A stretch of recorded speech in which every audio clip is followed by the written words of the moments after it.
तो दिल्ली में अब घुसपैठियों की खैर नहीं। आपको बता दें, 2 बांग्लादेशी घुसपैठियों को और डिपोर्ट किया गया बांग्लादेश। और इसी के साथ आप ये भी जान लीजिए कि पिछले 15 दिनों में लगातार जो एक्शन है वो बांग्लादेशियों पर देखा जा रहा है, जो घुसपैठ करके दिल्ली में रह रहे हैं। और ये 2 जो बांग्लादेशी जिन्हें डिपोर्ट किया गया, तस्वीरें भी आप यहाँ पर देख सकते हैं, ये लंबे समय से दिल्ली में डेरा जमाए हुए थे और पिछले कुछ दिनों में 15 से ज्यादा घुसपैठियों को डिपेट यहाँ प्रशासन की ओर से डिपोर्ट कर दिया गया है।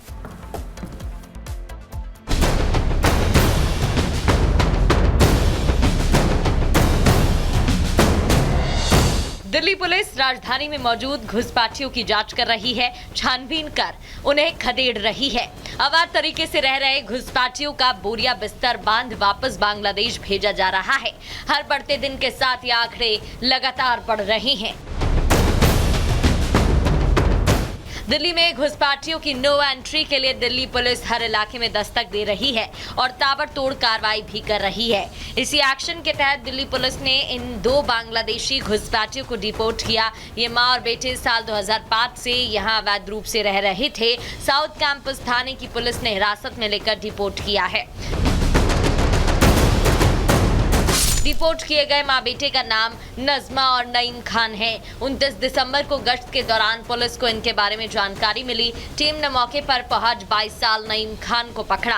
पूछताछ में नईम ने बताया कि वो पश्चिम बंगाल बॉर्डर क्रॉस कर भारत में आया और अपनी मां नजमा खान के साथ कटवारिया सराय में रहने लगा।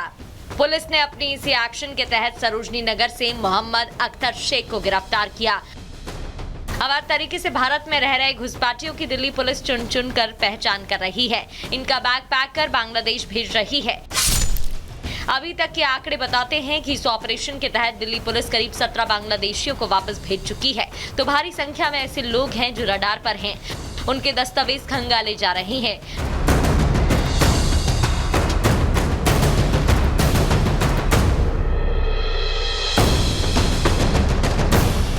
घुसपैठियों के खिलाफ जो एक्शन देश की राजधानी से शुरू हुआ है, उसका असर अब धीरे धीरे पूरे देश में देखने को मिल रहा है। असम से लेकर महाराष्ट्र और बिहार से लेकर उत्तर प्रदेश, देश के कोने कोने से घुसपैठियों को खदेड़ा जा रहा है। Bureau report, Republic Bharat.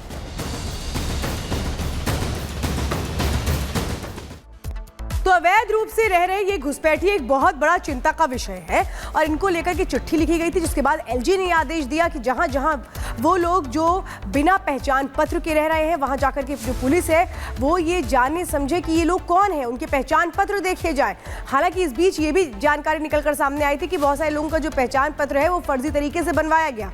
उस गिरोह के 11 लोगों को गिरफ्तार भी किया गया था। लेकिन अब पुलिस की जो कार्रवाई वो आप देख रहे हैं, चाहे कालिंदी कुंज का इलाका हो या मायापुरी का इलाका हो, दिल्ली में वो तमाम जगह जहां पर अवैध रूप से बांग्लादेशी रह रहे हैं, उन जगहों पर जाकर जो पुलिस है वो पहचान पत्र देख रही है कि आखिर ये कहाँ के हैं, पहचान पत्र कब बनवाया, कैसे बनवाया पहचान पत्र, और अब हर किसी का वेरिफिकेशन हो रहा है।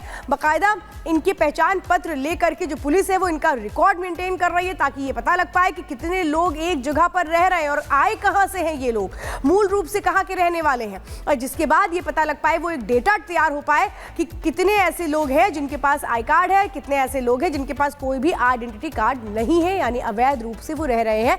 क्योंकि सबसे अहम रोहिंग्याओं का मुद्दा है, सबसे अहम अवैध रूप से रह रहे उन बांग्लादेशियों का मुद्दा है, जो खतरे का विषय हो सकते हैं क्योंकि अगर इनकी कहीं एंट्री ही नहीं हुई तो।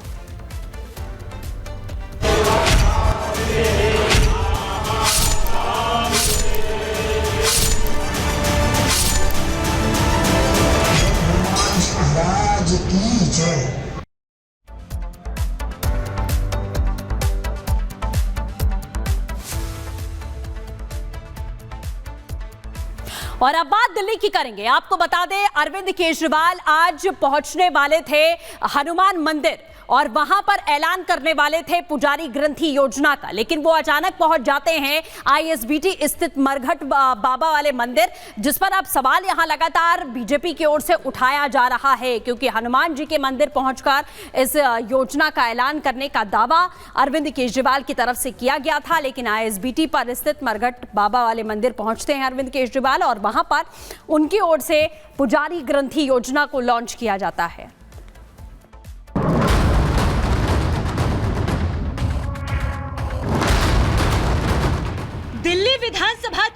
घोषणा से पहले राजनीतिक दलों में घमासान मचा है।